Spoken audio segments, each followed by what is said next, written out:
Hello, and welcome to the OUR's webinar on our decision regarding the JPS application for the 2019-2024 tariff review period. It's been a long and laborious process, a detailed analysis of the tariff application, the first 5-year review since the amended electricity license for 2016. The Office of Utilities Regulation, the OUR, concluded its review. So what were our major decisions and what were some of our considerations in assessing the application submitted by the Jamaica Public Service Company Limited? Good morning. I am Elizabeth Bennett Marsh, the Public Education Specialist at the Office of Utilities Regulation, and welcome and thank you for joining us whether you are at home or abroad. I am joined by our Director General, Ansett Hewitt, and our Deputy Director General, who has oversight for the electricity and water and sewerage sectors, Cedric Wilson. Both gentlemen will be making brief presentations today, following which we will take your questions, and we ask you, there is a Q&A button at the bottom of your screen, not the chat, the Q&A button. We're asking you to put your questions there, and after the two presentations, we will start to field the questions or comments that you may have. I now turn over the figurative mic to Ansett Hewitt, the OUR's Director General, who'll be talking generally about some of the considerations that went into the OUR's deliberations on the JPS application. Ansett. Thank you very much, Liz, and let me add my word of welcome to all those who are with us this morning on this webinar. As you have indicated, Liz, the OUR has now completed the decision and has issued its determination notice. Now, the license regulatory regime under which JPS operates allow them to submit a tariff every 5 years, a tariff application every 5 years. And JPS, the first under the revenue cap regime, a new regime which came into effect in 2019, was Before you continue, Ansett, I'm just going to ask you. Okay, Cedric is sharing your screen. Thank you very much. Right. So that regime came into effect in 2016, and by the terms of the license, JPS can apply every 5 years. Now, the first under this new regime was due. The first application was due in April of 2019. That application came in, and but we first have to examine to see whether the application constitutes what we consider to be a valid application, that it has sufficient information and the kind of data that we'd be able to examine to determine, to make up a determination that is reasonable.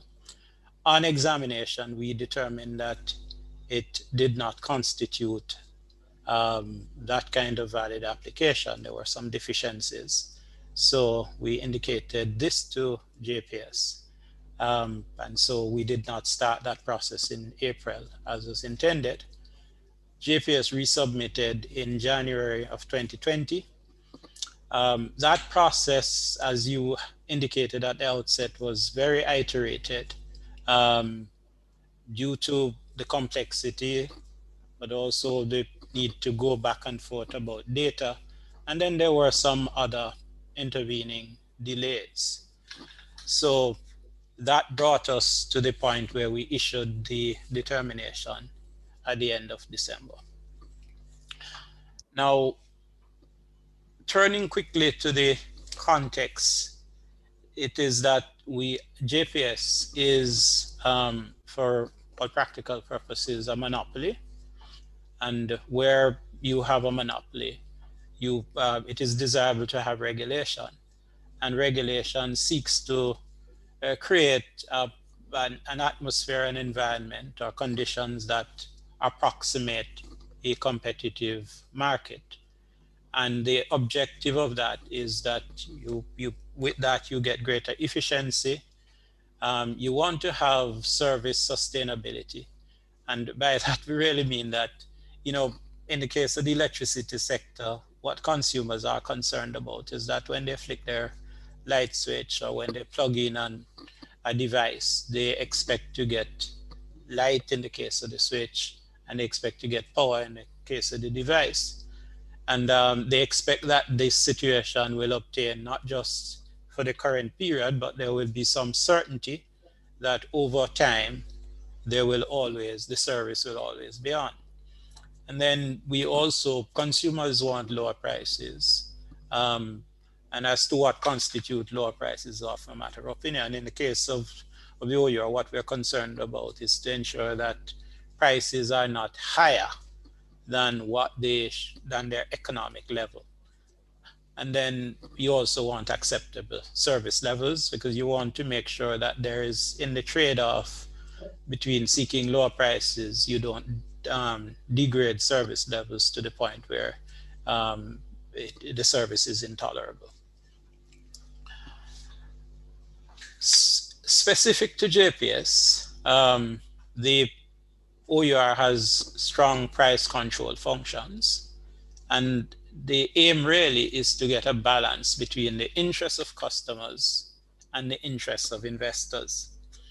And that, if you get that balance right, you're hoping to get a set of prices or rates that are affordable. Those same rates will allow a reasonable rate of return on investment. And that is critical because the provider needs to maintain its plant in good order, so that there is the matter of sustainability, as we mentioned earlier. And then there also ought to be some kind of appreciable alignment between cost and rates. And the truth is, as economists will argue, that if you pay less than what you would be willing to pay in a competitive market, you'll tend to want to waste the service, and vice versa. But also that if you allow too much cross-subsidy between groups of consumers, that in itself sends wrong market signals. So you want to make sure that rates are really aligned with costs, so that the people who impose the greater costs will also pay the higher rates. And then you want incentives to drive efficiencies, because you want to see constant improvement. You want to deal with questions like the continued losses that we see, and so on. So you hope that what you determine will lead to greater efficiencies.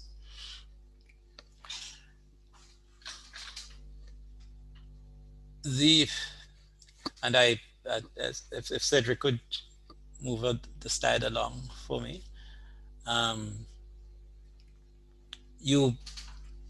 The OUR's approach to tariff review is that there is a great emphasis on transparency. The OUR really subscribe to the notion that the greatest protection against any kind of, doubts about your decisions or even suspicion is to have a very open and transparent process. So we try to hear all stakeholders. Once you get the application, you publish it, and then we seek to convene various forums so that we can engage stakeholders. This year, that would have been, or last year, that would have been constrained by the COVID pandemic. And so we had to utilize a lot more virtual consultations and so on. And then we had to engage the appropriate expertise. We do have very skilled people within the OUR, but from time to time, we also need the services of outside experts, and we engage them. And then you have to carry out extensive and rigorous analysis, and there were many long nights. And then you have to make sure that you provide good reasons for each decision that you make, that you explain them properly. You will see that the document is quite a tome, and I know that this might discourage some people from reading it, but it also has an executive summary. And then we want to afford the JPS every opportunity to at least respond to the first cut of your decision, which we did. So we gave them that opportunity. Now, there are different approaches to setting rates, but the JPS license is prescriptive.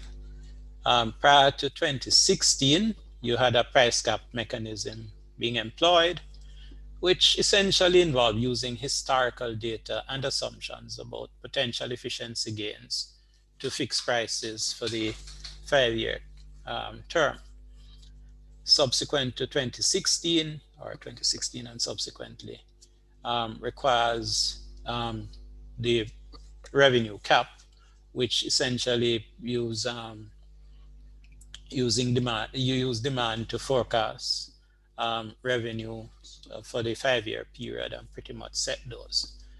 Now, under price cap regime, you're concentrating on setting the rates, the prices, and that if you set those prices and if quantity or if demand increases, then clearly revenue will increase. If quantity decreases, then revenue will decrease. But your focus is on trying to get the price right and to set a price that rates that will drive efficiencies. And if the company, and there's also would be an emphasis on cost reduction by the company in order to beat the price cap. The current option, which obtains from 2016, is the revenue cap, and the focus on that is on fixing revenues. And under that, if quantity increases, then you will have price decreasing, so that if you determine a certain revenue level and then there is a spike in consumption, then ultimately that should lead to rate reduction. But it also operates in the reverse as well. So that is kind of a broad overview of the approach we have taken and the constraints that we faced in carrying out this rate review. Cedric is going to take us now into some of the more arcane details. Thank you. Thank you very much, Ansel. And from Ansel's office, we slip over to Cedric's office, and he'll be talking about some of the important features of the OER's decisions on the JPS application. A reminder for those who are just joining us, I see we're building in terms of persons who are logging on. If you have any questions, we'll take them at the end of Cedric's presentation. Please enter your questions in the Q&A section, not the chat, in the Q&A section, and we'll take them as soon as Cedric has completed his presentation. Cedric, over to you. Yes, good morning, everybody. You would have heard about the process that we went through in order to come up with the rates. And as Ansel indicated, it was a time-consuming and very technical process. But one of the first questions people tend to ask is, what is the sort of increase I'm going to see in my bill? Now, there are several rate classes, and if you look at the screen, the table to the right lists those rate classes. The residential, you have small commercials, you have large commercial and industrial, and you also have large commercial and industrial customers, streetlights, and you have what is called power service. Those power service customers are customers that are using 2 kVA and above on a monthly basis. But let me talk about the increase. people will expect to see, based on the analysis that we did on October's consumption and billing information, it suggests that consumers should see approximately 1% increase. That is in general, right? But then various classes will see different increases, and even within classes, particularly the large customers, the large rate 40s and rate 50s and rate 70s, they will see varying rate even within that class. So what our analysis has suggested is that residential customers will see about a 2.6% increase. The large power customers will see somewhere in the region of 4.7% increase, while the time of use customers will see, for rate 50 that is, will see a reduction of 5.4%, and streetlight customers will see a reduction of 5.5%. The question that may be asked is why the streetlights might be seeing a reduction, and that reduction primarily is driven by the fact that the streetlight infrastructure is being changed, and the infrastructure will allow for LED bulbs to be used rather than the high pressure sodium bulb, which was the cutting edge technology until the middle of the first decade of this century. Those are being replaced, and so it is much more efficient in producing streetlights, and so that reduction will take place.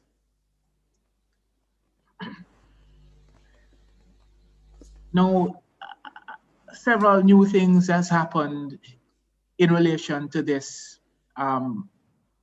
rate exercise. The first is that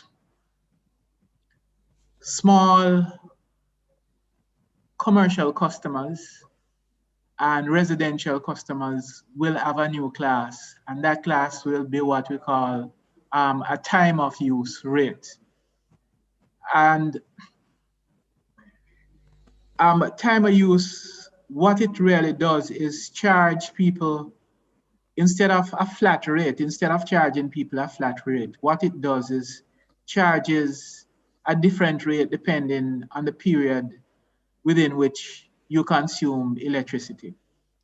So if you look at this diagram here, on the right, what you will see is you will see this orange line. It is what a typical load profile looks like. And what the load profile tells you is the demand of electricity at specific periods of time, points in time during a day. And what you'll notice is that the peak actually occurs somewhere between 6 o'clock and 10 o'clock.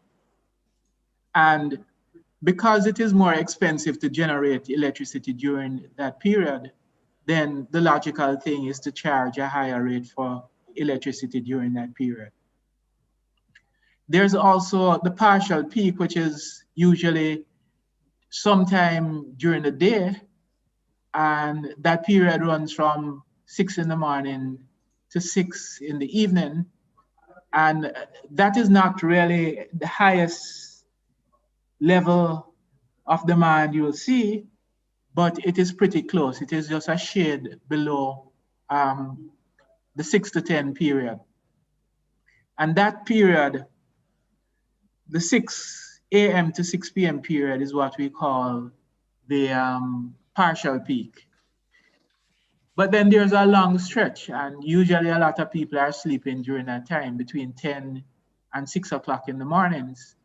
That is what we call the off-peak period, where generating electricity, because of the combination of plants that are used, it is significantly cheaper than the other times. So what is done with time of use rates is that you charge depending on the time the power is consumed, and it reflects the actual cost of generation.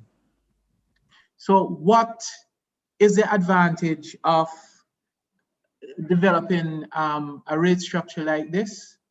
What it does, it gives people an opportunity to reassign their consumption to different periods. So you can actually move doing things that are expensive in terms of electricity cost to a low cost period. And in that way, if you are creative enough, you can save on your bill, you can reduce your bill. And that is not just the case for the rate 20s, the rate 10s alone, which is the residential customers, but for small commercial customers, there's also that option. And what we are saying is JPS will be allowed 6 months to roll out these two new rates to customers.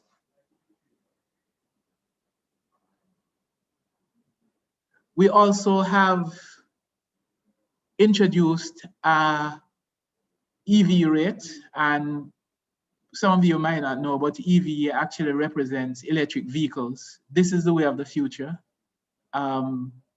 It is expected that by the next 15 years or so, half of the cars on the road should be EV vehicles. And so we have allowed special rates for this kind of charging facility. And these rates, and you'll see this table down to the bottom right-hand corner, which says what the rates are. And they're the same level right throughout the island where these chargers would be located. And it would be good for, they're valid for level 1 and level 2 chargers. Level 1 and level 2 chargers are relatively slow enough chargers. But if you have level 3 chargers, which is really a high-speed charger, those rates have not yet been established. But as you will see, the electric vehicle rates actually follows a time of use format. So you'll be seeing that, and I expect more and more people will be coming on the roads using electric vehicle over time. Another feature of the new tariff is that we will be showing very clearly on the bills IPP rates. What has happened over the last couple of years is that IPP cost has become a significant component in the generation process. Right now, IPP charge contributes about 21% to the overall price and cost of electricity. JPS contributes 30% and fuel is about 49, near 50%. So given that, we think that IPP costs are significant enough to be shown and greater transparency given to that component of costs. Right, so this is the main reason for showing this. People would want to know what is the IPP cost associated with my bill, and that is very important. There are some other things we want to point out. The total revenue requirement, remember now that this is a 5-year tariff, and it really should have been implemented in 2019, but as Ansad mentioned early on, there were delays and we had to be in a position that the OUR could assess the tariff properly. And as a result of that, the notice was issued the 24th of December 2020. But what actually happened is that with this 5-year tariff, you establish from the very outset what the revenue requirement is supposed to be in each of the 5 years in the rate review period. And JPS proposed a revenue requirement of $314 million in total, which is about 62.8 million on average each year. And what the OUR approved, it approved 7.6% less than what JPS asked for. And so the total that was approved was $290 million.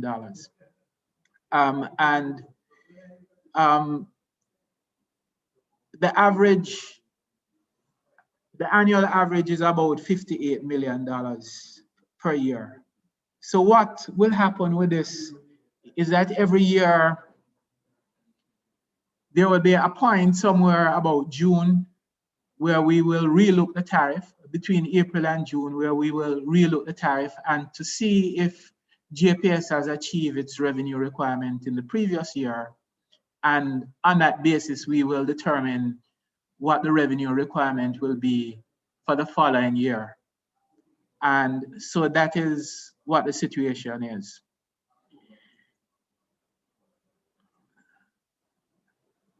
Another critical and interesting feature that has emerged from 2001 when JPS was privatized, there was a Q factor, which is really a quality factor, was associated with the electricity. But because of a number of reasons, one, JPS did not have the capability to accurately measure the level of outages and the duration of outages.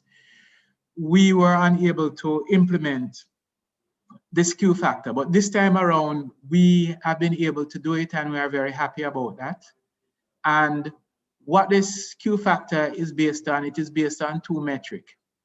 One, we call it SIDI, which is the System Average Interruption Duration Index. And that measures the length of, the duration or the length of outage per customer.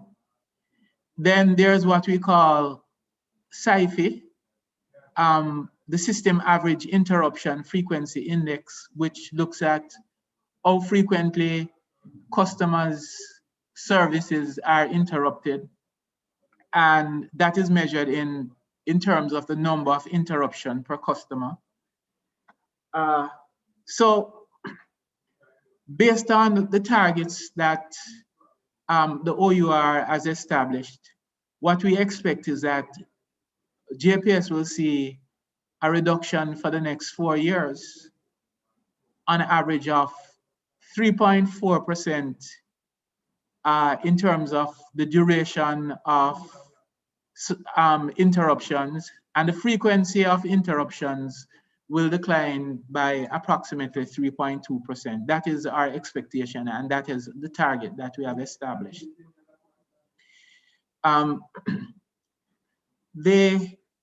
There are two more technical targets that I think I should mention. There's what is called the heat rate. And what the heat rate does is it measures the efficiency with which fuel is converted into electricity.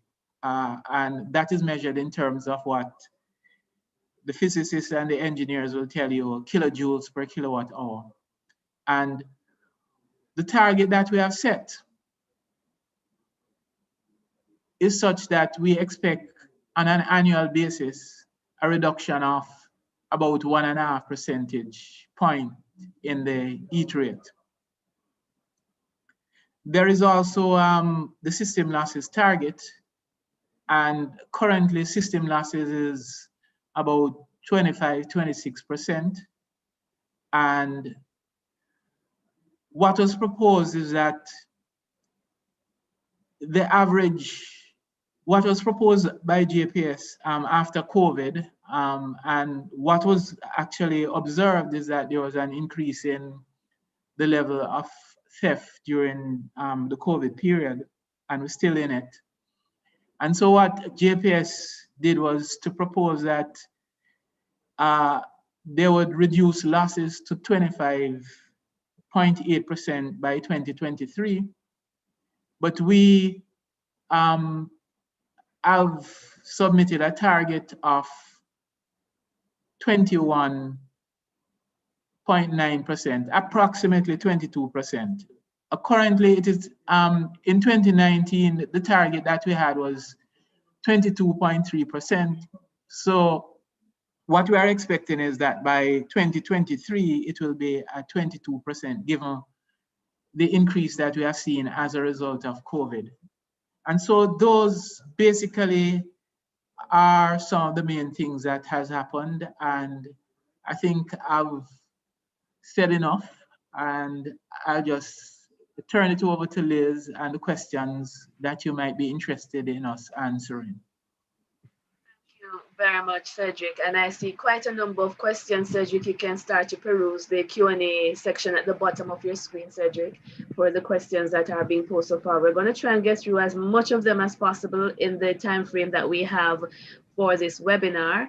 And Cedric, before I go to the questions, I know one of the things I wanted you to highlight was, some of the things that we did not approve. So we talk about the time of use, which we're quite excited about at the OUR, especially when it comes to electric vehicles, and as well as options that will be available to customers once JPS starts to roll out the time of use feature. And we're already getting in the chat. I see somebody commenting on IPP as now as a line item. They think that's a very good move. But what were some of the other things, Cedric, that JPS would have asked for in its application that we did not necessarily approve? Well, JPS, I propose a 3-block tariff for the residential customer. Currently, there are 2 blocks. The first block is between 0 and 100 kilowatt hours, and the second block is above 100 kilowatt hours. So what you do now is to pay a higher rate for if you consume more than 100 kilowatt hour. What JPS was proposing is that we put in 3 blocks. The first block would be from 0 to 50 kilowatt hours. The second block from 50 kilowatt hours to 500 kilowatt hours. And the third block to would be 500 and above. But we rejected it. One of the motivation in putting in the 500 block was to reduce the tendency for very large customers to leave the grid and to generate electricity by themselves. But what we thought that would do is to put more burden on the people in the middle, because consumption at a higher level would be at lower rates. And so on account of that, we denied it. And we thought that particularly in the context of in the context of COVID, we thought that we shouldn't really change the lifeline, which is between 0 to 100 to 0 to 50. That was an important decision that we made. Also, it was proposed that we have a second block for rate 20, the small commercial customers. And the first block would be from 0 to 150 kilowatt hours, and the second would be from 150 above. But we weren't convinced of the reason for doing that, and we left it as it now is. So I think I've answered. Yes, thank you, Cedric.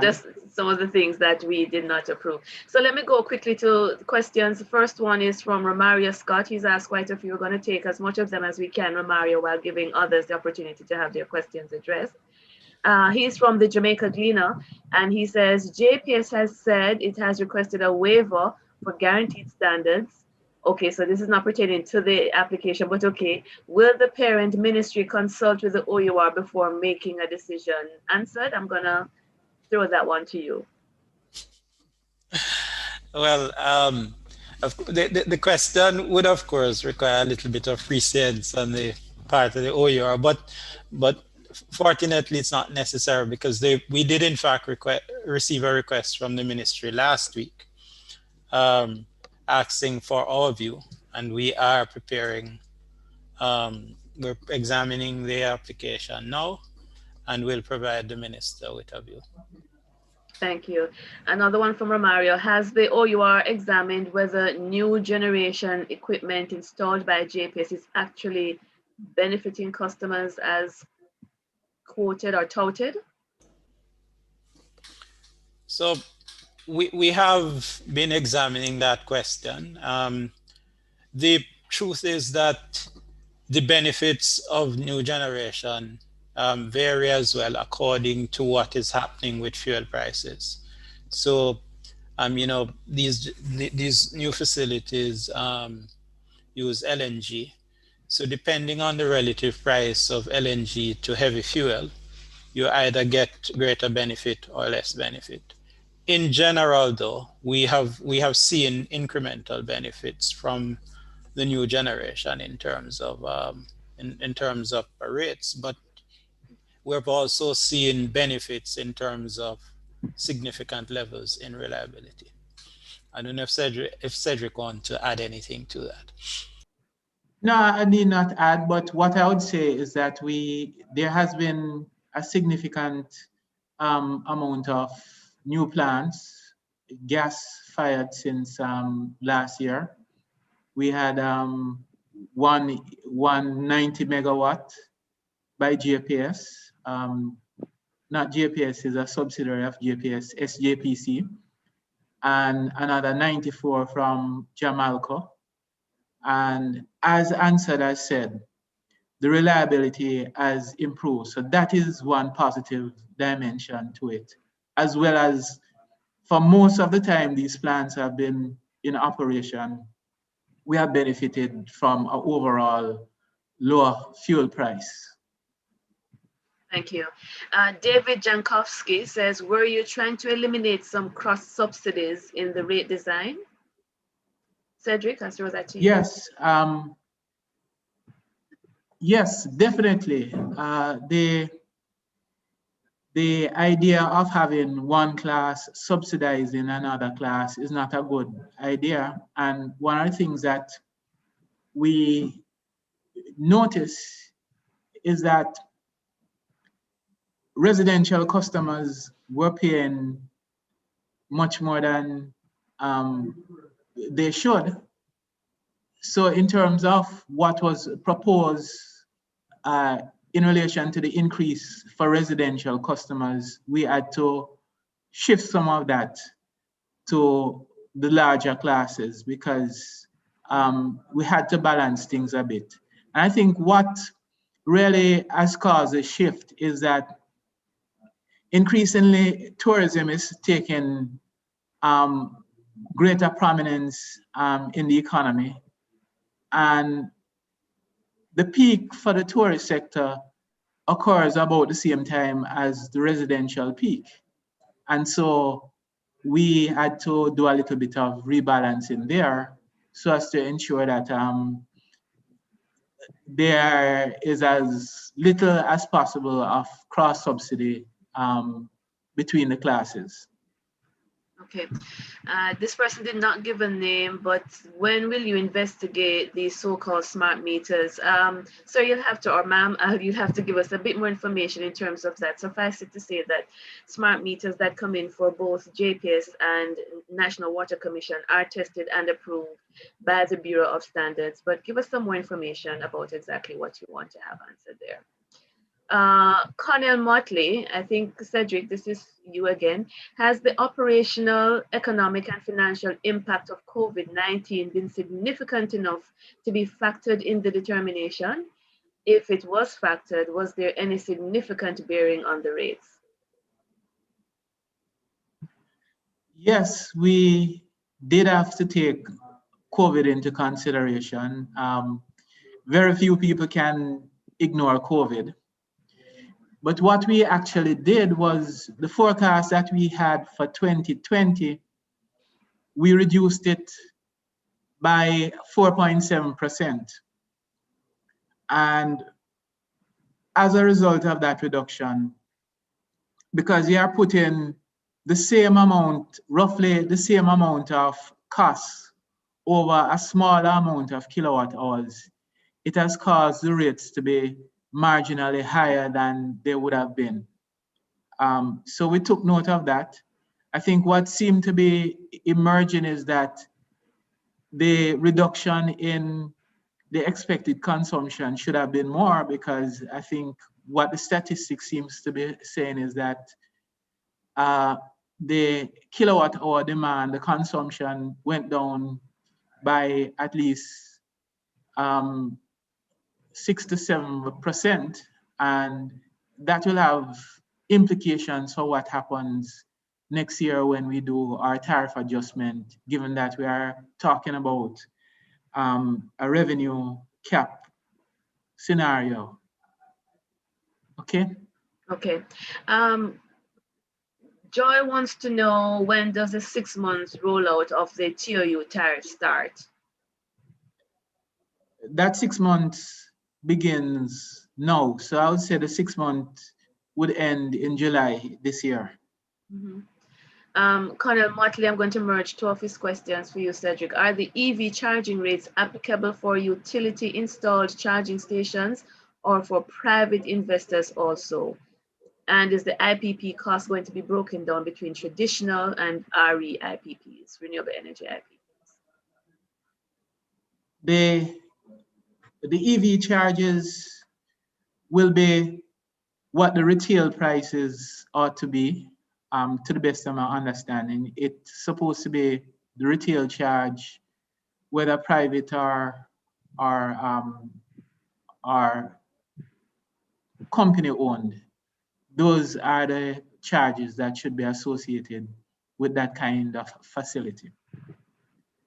The second piece of the question, if you could repeat it for me. Sure. Is please. the IPP cost going to be broken down between traditional and renewable energy IPPs? And IPP No. for those independent power providers, yes.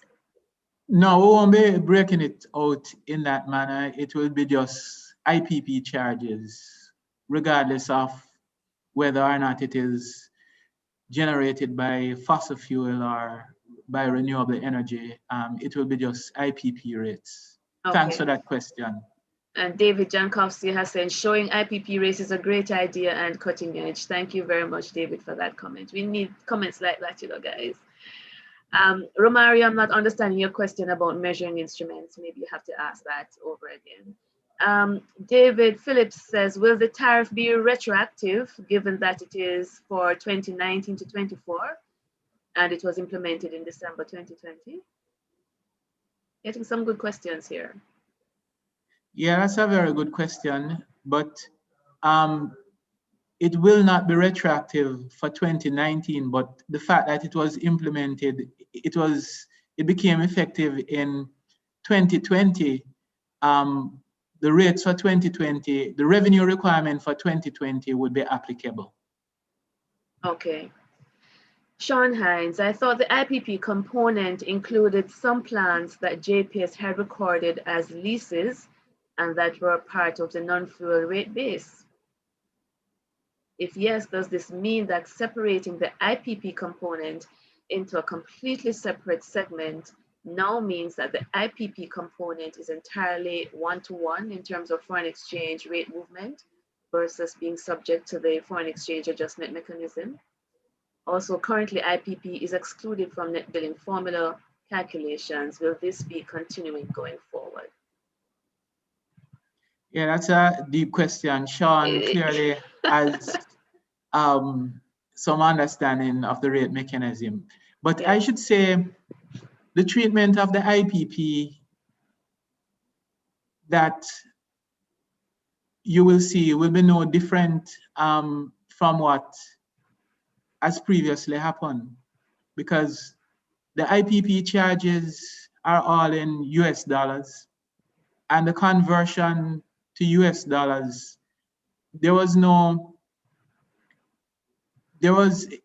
was a straight conversion. So if the dollar is 145, it was converted to J dollars in the same way. So there is no difference. It's just that it won't be as complicated because it won't be captured as a part of JPS's rate and adjustments for 80% adjustments and all of that sort of thing. So it will be just a straight adjustment, a straight conversion to US dollars.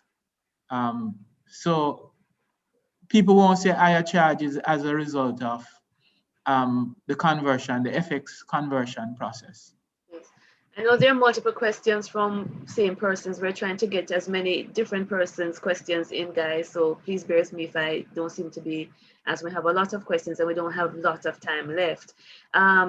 2 questions on EV, Cedric. David Barrett wants to know, how will JPS determine when an EV charger is activated for time of use charging and the type of charging station? That's the first one. You want to take that one? Or will that to JPS to David, that's out? I'm not too certain what the question, how to answer that question, because I think you can, just as how the meters work now, where you can capture in your smart meters what time you're consuming the electricity.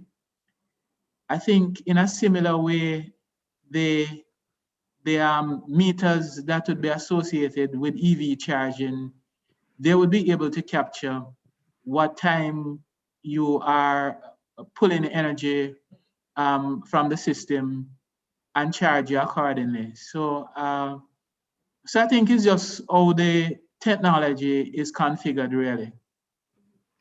Andrew Ladley, I think he's from TVJ, is asking, or the Gleaner Group, when can we expect the rates for the level 3 EV chargers, electric vehicle chargers? Yes, spoken about level 1 and 2. Well, actually, it is something that we will have to review next year. I mean, this year, every year we have to do adjustments to the rates based on this revenue cap regime. And what we'll have to do is to review and see the state of readiness and all of that kind of thing. But that will be considered the next review, which is in the middle of this year. Andrew Ladley, another question. Why did the OUR decide to approve the rate increase for residential and commercial customers? What is the reasoning behind that decision? Well, okay. So again, I think we said in the start of the presentation that one of the things we try to do in our rate review is to achieve some level of cost orientation, of alignment of cost and rates. So those considerations would have entered into the decision. We would also have to look at issues of rate shocks and so on. So even though we are seeking to rebalance rates to the point where you hope at some point you get perfect alignment or very near perfect alignment between cost and the rates that are charged, that is not something that you can achieve in one rate review. You're going to have to do it over a period. So all of those considerations would have entered into the mix in terms of the rate structure that was finally approved. David Phillips is asking, thank you, answered. What about feed-in tariffs for renewable energy? How is this set in relation to the time of use tariffs? And will feed-in to the grid be paid more when the TOU is higher? My understanding, Cedric, is that we don't have feed-in tariffs, so Yes. I don't think I think the question is, the premise is that we do and we don't. Okay. I think perhaps what the customer might be interested in, or the listener may be interested in, is the net billing, if there are any implications for this with net billing. And the position is that net billing customers really ought to be on time of use,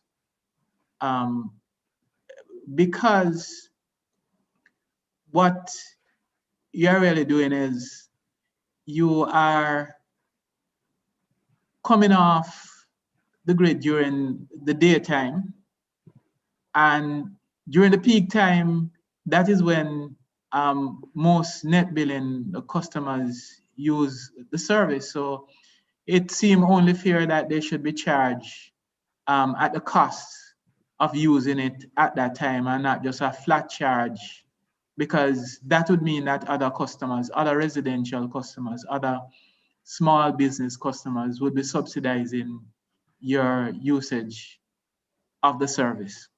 Yes.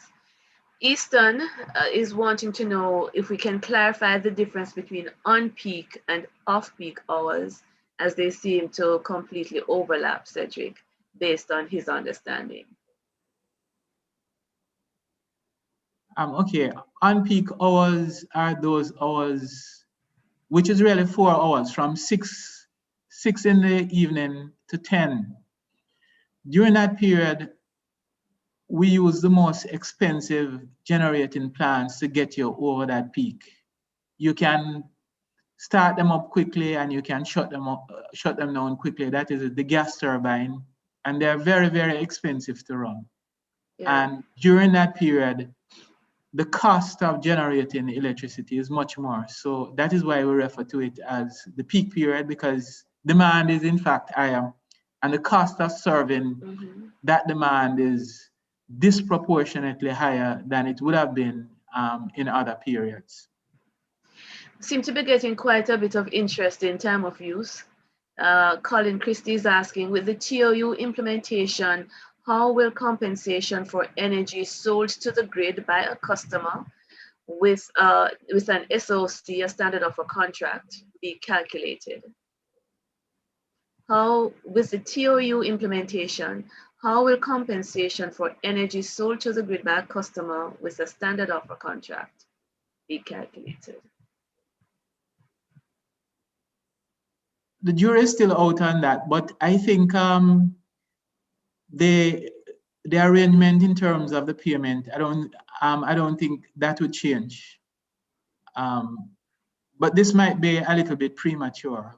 But yes, these are things that we will have to review ultimately. Definitely.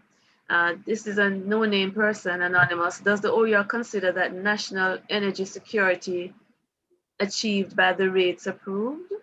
Why are IPP charges indexed to the exchange rate and passed on to customers? If I should respond to that, the charges related to IPP are essentially foreign related. And what happens with the power industry, that is really the nature of the industry, where the equipment, the capital that goes into it is really foreign related. And it only, you wouldn't be getting investors unless they can get their money back in US dollars after making such investment in these services. And they do serve a purpose, because these bids are done competitively, and what comes out of these bids are the best prices possible, given how the market operates at that point in time. Yeah. Taking the 3 last questions. Rochelle, for the residential and small commercial time of use, is there an associated demand charge? Getting a lot of interest in the TOU decision by the OUR. So for the residential and small commercial time of use, is there an associated demand charge? Well, technically speaking, there is a demand charge, which you know that the demand charge is really the fixed costs associated with generating electricity that is connected to the investment costs. But yes, for simplicity's sake, what is done is the fixed charge or the demand charge is rolled together as a variable charge, which we just simply call the energy charge. And so it is not shown distinctly on the bill, but the demand element, technically speaking, is captured in the energy charge. Frank Phipps is asking, is there a recording of surge in supply? You want to take that or answer? Is there a recording of surge in supply? So, well, if I should respond to that, I'm not too certain exactly the question, you know, but yes, there are standards that JPS are expected to operate within, which relates to surges and all of that sort of thing, and the voltage level, that kind of thing. And consequently, JPS, there are overall standards within which JPS ought to operate. That might not be captured in the tariff, but they are captured in other service standards that exist. Okay. But I mean, I think as if I understand it, he's saying that is JPS able to tell you whether there's a surge on their facility, and we know that there are some arrangements to that in place. We have actually on occasion requested records on that. As to the levels and so on, that may be a question for debate, but yes, there is some capacity to measure surge, to record surges. Last question we're taking for today, as we have to wrap up in 2 minutes. Sean Hines, electricity consumption has been increasing by less than 1% annually over the past 15 years, whereas prices increased by approximately 3% per year in the same period. And yet JPS is still unable to achieve their target rate of return. How do we ensure that the service JPS provides does not slip given these constraints? Going to throw that to you, Anson, as we take the last question for today. Okay, well, as what we try to do is to create an environment in which there is a potential to earn to achieve your targets. We believe that the rates we have set are reasonable and that they can do that. We have been encouraging JPS to redouble its efforts. We know that there are some exogenous factors. There are things like losses that have some other components that, you know, some legislative measures may have to be taken, some social measures have to be taken, but those would be outside of our purview. But we do believe that what we have set in terms of what we have control over will allow the company with constant effort to get to efficient targets. Yes. All right, so thank you, Ansad and Cedric. I'm really glad that you guys could join us today, taking 1 hour out of your extremely busy schedule, but I know you recognize the importance of this webinar. You guys were gung-ho for it because you wanted to be able to address a lot of the questions that you know that persons would want to ask. So sorry we couldn't take all of the questions. We're going to try as much as we can to grab them out of the question and answer section and answer them as much as we can. We know we have your emails because you would have registered for this event. So we're going to send you as much of the responses as we can for those that we did not get to ask. So thank you once again. Thank you to our Director General, Ansel Hewitt, Deputy Director General in charge of electricity and water and sewage sector, the sectors, Cedric Wilson. Thank you to producer Gordon Brown and to our technical team from Visual Tech. Thank you very much, and continue to keep us abreast of whatever is plaguing you as consumers. We do have a consumer affairs section. Email us at consumer@our.org.jm. The dialogue continues. Have a good day, everyone. Good morning.